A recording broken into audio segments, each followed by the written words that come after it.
Hello and welcome to my 10-minute wisdom talk. Today I will be sharing with you my journey from being a party head, loving to be out and socialize, to where I am today, which is someone who works in supporting other people on their healing journey, teaching yoga, and ongoing personal healing. My story starts from the body. So I got to the spirit through the body. A physical health issue pushed me to have to look inside and what was happening. It then triggered my mental health, so I had to start working on my mental health and my well-being. And that eventually expanded into the spirit, into the spiritual practices. The timeline is never linear. It's never been like, this is when it started, this is where it went. It was always parallel to each other. Things were happening similar times and evolving. I love to party. I love to go out dancing and socialize. But then I started having health issues for which it would hold me back. I would not want to leave the house. When the symptoms would get worse, I'd get into a really bad state. I'd make excuses. During COVID is when my symptoms got flared up really bad, and I used the excuse of the lockdowns to not exit or leave the house. And so it was a very challenging time for me. I tried my best to hide it, as many people do when they're experiencing health or chronic pain conditions.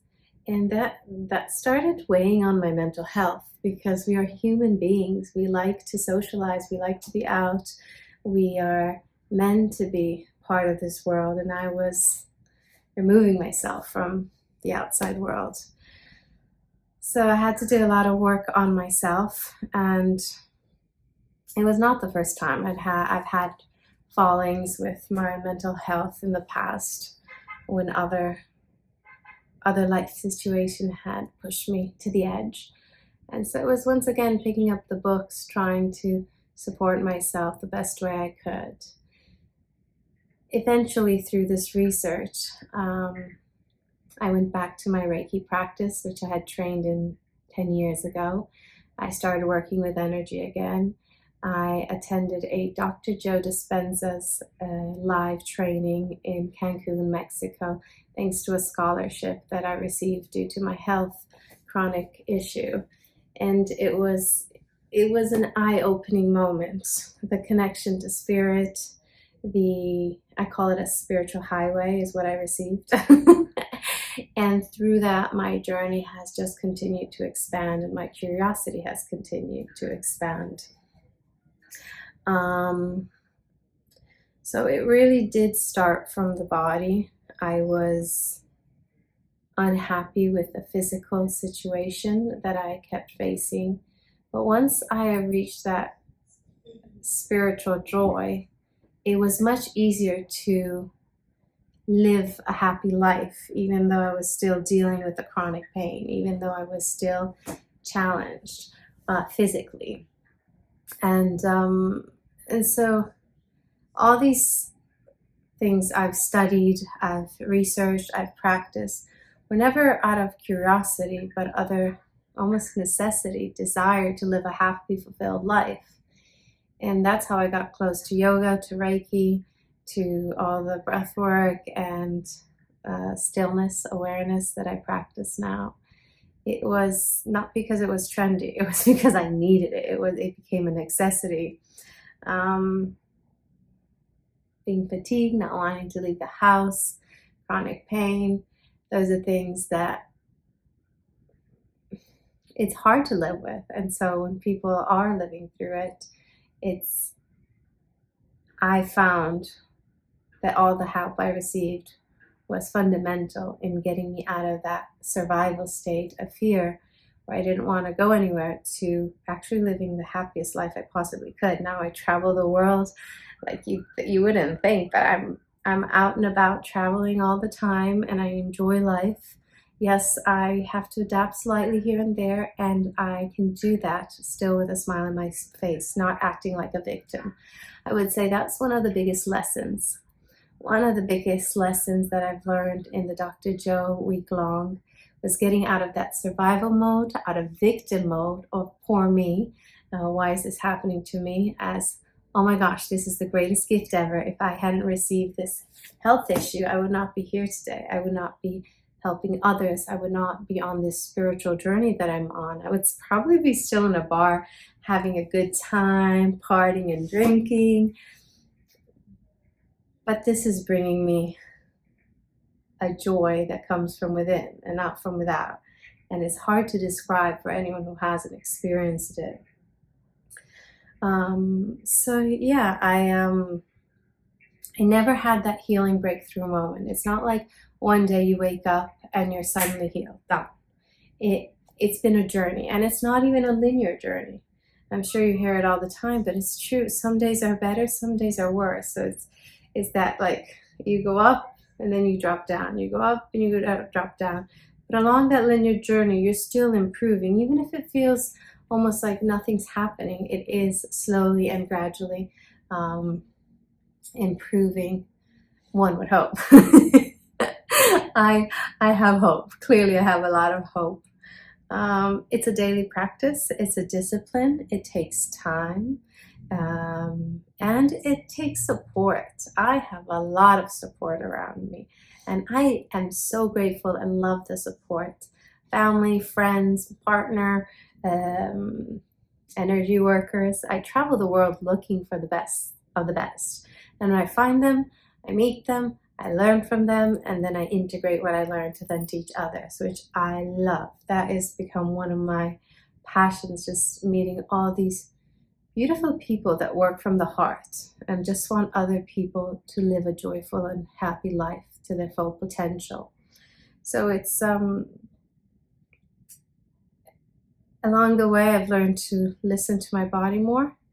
I've kept showing up for the practice, and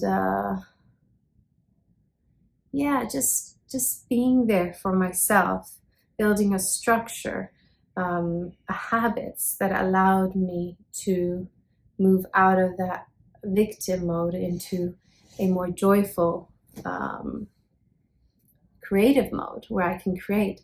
And now I create so much from what I have experienced. So healing became less of like trying to chase a miracle, but it became more about creating this consistency to help myself and support myself when I travel, when I go out.